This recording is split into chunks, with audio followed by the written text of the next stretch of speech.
नमस्कार, मी पंजाब डक. आज आहे 2 डिसेंबर 2025 आणि मी माझ्या 18 एकरच्या प्लॉटमध्ये पाहू शकता असं पीक आणावं लागतं. म्हणजे एकरी 50-55 किलो पेरलेला प्लॉट आहे. हे संपूर्ण प्लॉट आहे. या ठिकाणाहून माझ्या महाराष्ट्रातल्या शेतकऱ्याला अंदाज देणार आहे. बऱ्याच शेतकऱ्याचे फोन येलेत, वीट उत्पादकांचे फोन येलेत, पाऊस येणार आहे का, द्राक्ष बागायतदाराचे फोन आले. पण राज्यातल्या सर्व शेतकऱ्याला सांगू इच्छितो की दरवर्षी आपल्या महाराष्ट्रामध्ये एक वयमध्ये लेवून ठेवायचं. 2 डिसेंबर ते 7 डिसेंबर महाराष्ट्रात एका भागामध्ये अवकाळी पाऊस दरवर्षी येणार, हे वयमध्ये लेवून ठेवायचं. आणि राज्यातल्या सर्व शेतकऱ्याला सांगू इच्छितो की आज आहे 2 डिसेंबर. आज 2 डिसेंबरला चांगलं ढगाळ वातावरण राहणार आहे, म्हणून हा अंदाज लक्षात यायचा. पण राज्यातल्या सर्व शेतकऱ्याला सांगू इच्छितो की राज्यभर काही पाऊस पडणार नाही, त्याच्यामुळे काही चिंता करायची गरज नाही. 6 तारखेपासून परत राज्यात थंडीला सुरुवात होणार आहे, म्हणून हा अंदाज लक्षात घ्यायचा. पण राज्यात मात्र 3 आणि 4-5 डिसेंबरच्या दरम्यान काय होणार आहे की आंध्र प्रदेश, तामिळनाडू, केरळ, कर्नाटक त्या राज्यामध्ये पाऊस पडणार आहे.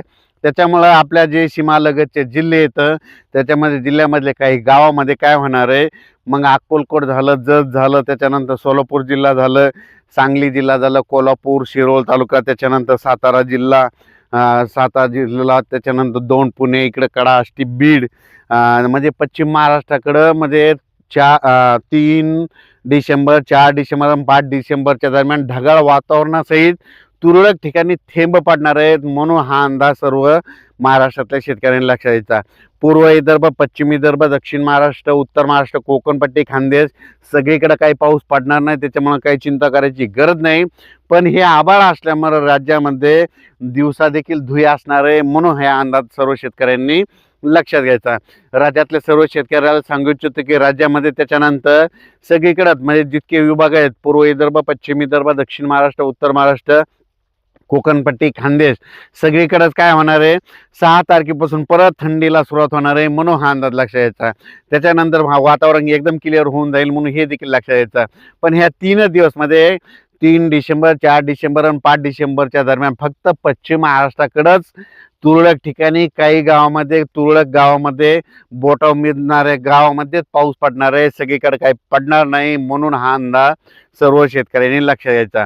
त्याच्यानंतर राज्यातल्या सर्व शेतकऱ्याला सांगू इच्छितो की हरभरा उत्पादक शेतकऱ्याला सांगू इच्छितो की तुमचा हरभरा असेल तर तुम्ही पाणी सुरू करा, गहू पेरू शका. आणखीन 10 डिसेंबरपर्यंत कापूस उपटून गहू पेरायला जमतो, म्हणून पण त्याला थोडं पाणी लागतं, म्हणून हे लक्षात यायचं. आणि त्याच्यानंतर राज्यातल्या सर्व शेतकऱ्याला सांगू इच्छितो की हे डिसेंबरमध्ये आता परत एकदा चांगली थंडीला सुरुवात होणार आहे, म्हणून हे लक्षात यायचं. म्हणजे सांगायचं झालं तर राज्यामध्ये जवळपास 10 जानेवारीपर्यंत चांगली तीव्र थंडी राहणार आहे, म्हणून हा अंदाज सर्व शेतकऱ्यांनी लक्षात घ्यायचा.